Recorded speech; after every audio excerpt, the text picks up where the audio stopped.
দলীয় নেতা কর্মীরা আজকে বিজয় উৎসব পালন করতেছে। আপনারা জানেন এই ছাত্র আন্দোলন শুরু হয়েছে ছাত্র, কৃষক, শ্রমিক, যুবক, পেশাজীবী বিভিন্ন ব্যক্তিদের সমন্বয়ে এই ছাত্র আন্দোলন সুসংগঠিত হয়েছে। এই ছাত্র আন্দোলনে দীর্ঘ স্বৈরশাসক 18 বছর যিনি এই দেশকে যিনি স্বৈরশাসকের গোলাম বানিয়েছেন, যিনি মায়ের বুক খালি করেছেন, যিনি বাবাকে সন্তান হারিয়ে করেছেন, যিনি বোনকে স্বামী হারিয়ে করেছেন, সেই স্বৈরশাসককে গত 5 আগস্ট যেই মাসে শোক দিবস সরকার ঘোষণা করেছে, ঠিক সেই মাসেই জনতার বিজয় অর্জিত হয়েছে। ইনশাআল্লাহ এই বিজয় আমাদেরকে ধরে রাখতে হবে।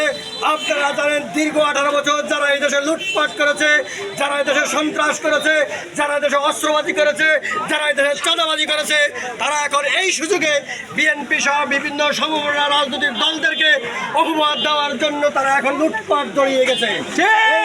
মানুষদেরকে আমরা একটি বার্তা দিয়ে যেতে চাই, কোনো সন্ত্রাসী, কোনো চাঁদাবাজ, কোনো জবরদখল কোনো ব্যক্তি যদি এই এলাকায় পূর্বের মধ্যে কোনো কার্যক্রম করতে চায়, আপনারা সবাই মিলে তাকে ঘেরাও করে ধরবেন এবং তাকে আমরা আইন শৃঙ্খলা বাহিনীর কাছে তাকে সমর্থ করবো ইনশাল্লাহ।